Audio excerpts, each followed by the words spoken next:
What did just happen? Can I hear it once again, please? দীর্ঘ অপেক্ষার পর কলকাতার মঞ্চে ফিরে এসে যেন আগুন ঝরালেন জনপ্রিয় গায়িকা সুনিধি চৌহান।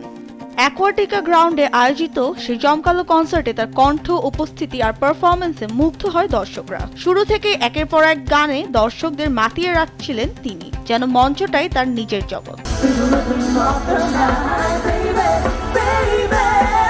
তবে গান ছাড়াও অন্য একটি বিষয় রাতারাতি আলোচনার কেন্দ্রবিন্দুতে চলে আসে। সেদিন লাল রঙের ফ্রিল দেওয়া নেট পোশাকে হাজির হয়েছিলেন সুনিধি। তার সেই বোল্ড উপস্থিতির ভিডিও সোশ্যাল মিডিয়ায় ছড়িয়ে পড়তে শুরু হয় তুমুল আলোচনা। গরমে আরাম নিয়ে হবে না হাহুতাশ, ঘুরলে পরে ওয়ালটন ফ্যান বাতাস আর বাতাস।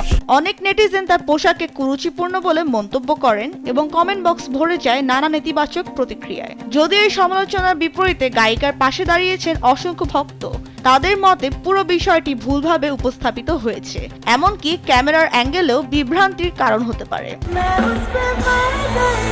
সব বিতর্কের মাঝেও সেদিনের রাতটি প্রমাণ করে সুনিধির পেশাদারিত্ব কতটা শক্তিশালী। হঠাৎ প্রযুক্তিগত সমস্যার কারণে তিনি নিজের কণ্ঠ বা মিউজিক কিছুই ঠিকমতো শুনতে পাচ্ছিলেন না, তবু এক মুহূর্তের জন্য থেমে যাননি। অদম্য আত্মবিশ্বাসে টানা পারফর্ম করে গেছেন, যা উপস্থিত দর্শকদের আরো বেশি মুগ্ধ করেছে। কুছ তো হুয়া হ্যায়।